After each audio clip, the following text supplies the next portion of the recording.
Hello, everyone, and good afternoon. Welcome to WDRB Media, the voice of the community.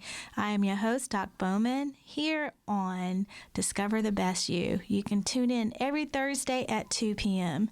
So we have been having great topics thus far. We've been having some great guests come on, and today we have a really cool guest, Leslie Ware, who is a physician assistant here in Charlotte, North Carolina. Nice to be here. I'm so thankful for the invitation. You are very welcome. So please tell everybody where they can find you.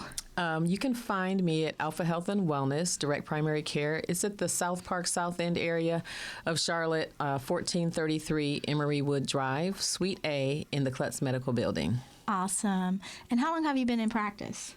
2 years. 2 years. Well, my office has been open 2 years. 2 years. So yes. how long have you been physically I've been practicing for 20 years. 20 years. Yes, so you are a new business owner. Yes, I am. Well, congratulations. Your business has been doing very good thus far. People has definitely been saying good things about you too. Yeah, so I love it. Spreading the word. Absolutely. So one of the reasons why I brought you onto the show is about how you go about running your practice affiliated with health insurances. Mm-hmm. And I love how you have established your platform. And tell them a little bit about your business, the name of your business, and what caused you to open that practice up. Yeah, so it's Alpha Health and Wellness, DPC, and the DPC stands for Direct Primary Care, which is essentially a model that was born out of concierge medicine and the whole concept of having a more intimate relationship with your healthcare provider, having longer visits, greater access, and that sort of thing is the key component of it. Right. But with concierge medicine, that's kind of spared for those people who can write a big check every month for their healthcare or every year for their healthcare. So about 20 years ago, a group of physicians who are more of the direct care thought leaders kind of took that model and adapted it into more of a micro business. Okay. So thrifty healthcare with the same sort of concierge feel is what direct primary care is about. Okay. And so it came about from me because of my frustration with kind of being dogged around by the health insurance companies, all of the demands that are being placed for you to do more coding and more billing, and always trying to find a way of not to pay you, right? Yeah, always trying to find a way not to pay you, and then that kind of translates into different healthcare employers like the healthcare systems in the business of corporate medicine that make you see higher volumes of folks and you have less time with your patient. And so because I'm also a health educator, I really felt like I was missing that key piece that is really what I enjoy about practicing, right. Which is educating my patients and spending time with them to kind of affect their health in a better way. So that is awesome. Yeah. And a lot of people, you have the medical doctors and you are a physician assistant. What's the difference between the two? Yeah. Our schooling and how much we owe at the end of that schooling the difference.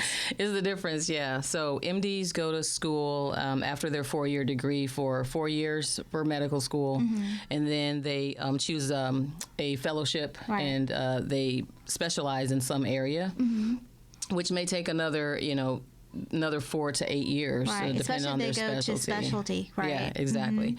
So physician assistants, we're trained in the medical model right alongside the med students. In fact, I went to University of Nebraska, and most of the same professors that taught the med students taught our courses. Right, same program. And so we go to school for about 2.5 years, so 28 months. It's very intensive. Right. Nowadays, the PA schools require a bachelor's degree. So we have a master's degree when we're finished with our program. And the MDs have a doctorate degree. Right. But we go straight from school to whatever specialty area or primary care that we want to choose and work in, and we kind of do OJT. Okay, so you're basically in family practice. Is that correct? Yes. Okay. All right.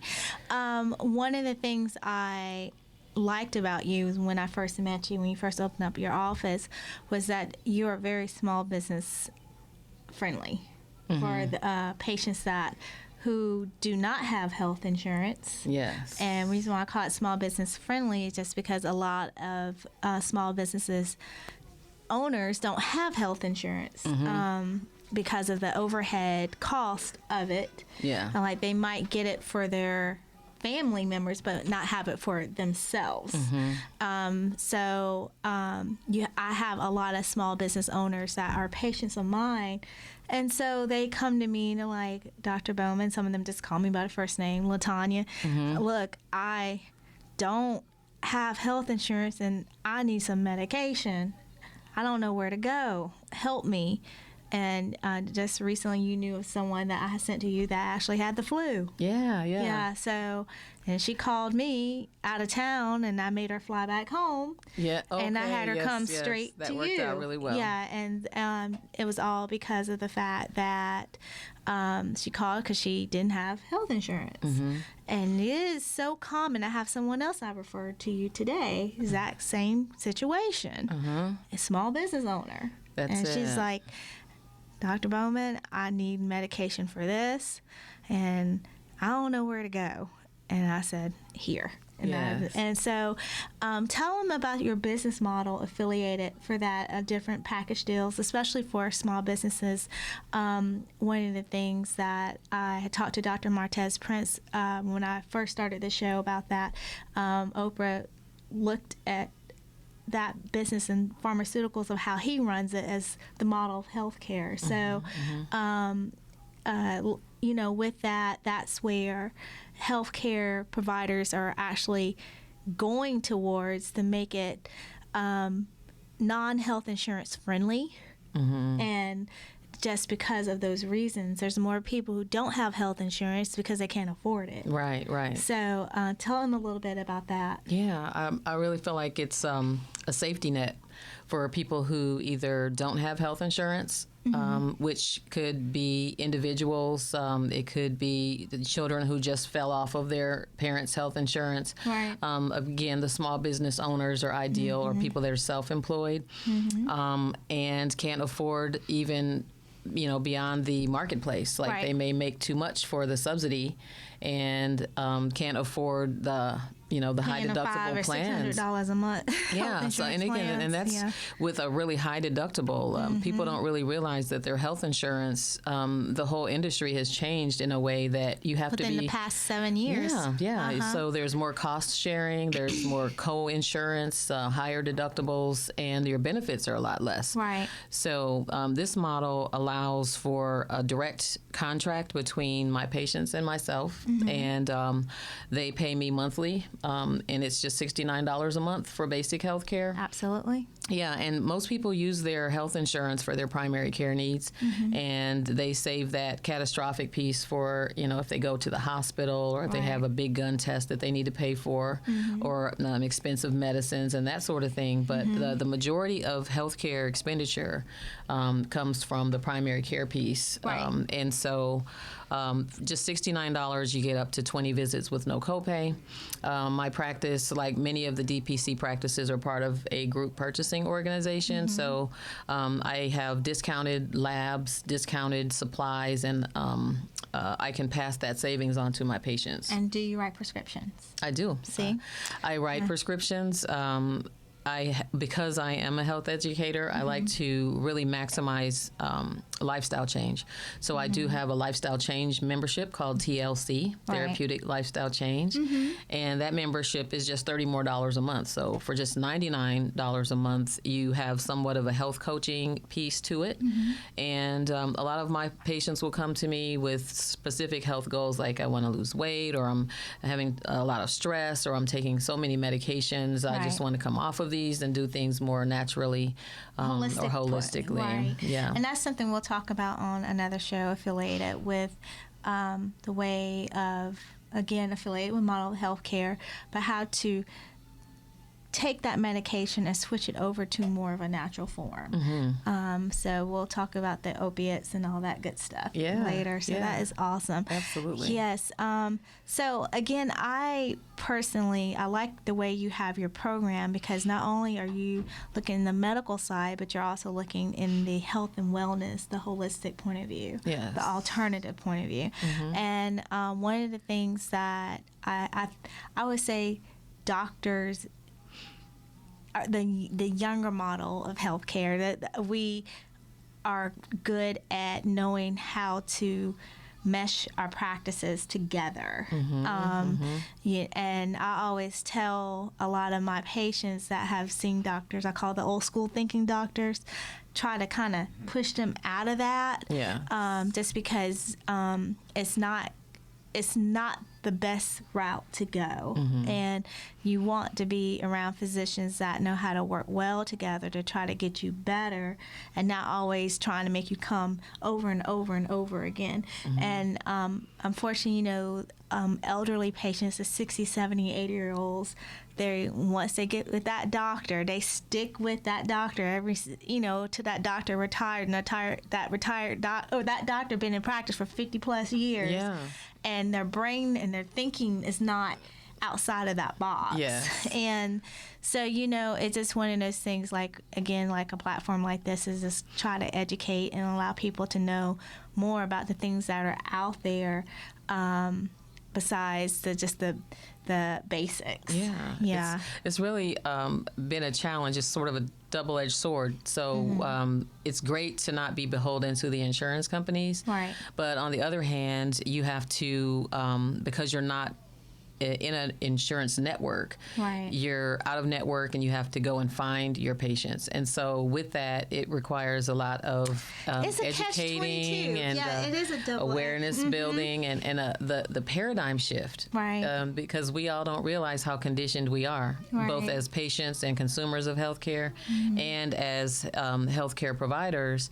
We are all sort of now lulled by the insurance companies into, believing that we have no power. We really don't know how to be informed consumers. And we're just used to relying on medicines and being rushed through our visits. So, absolutely. And that was one of the things, I was honored to go to Washington, D.C. last week, and I was able to speak to higher representatives about that. And one of the things I brought to their attention was exactly that.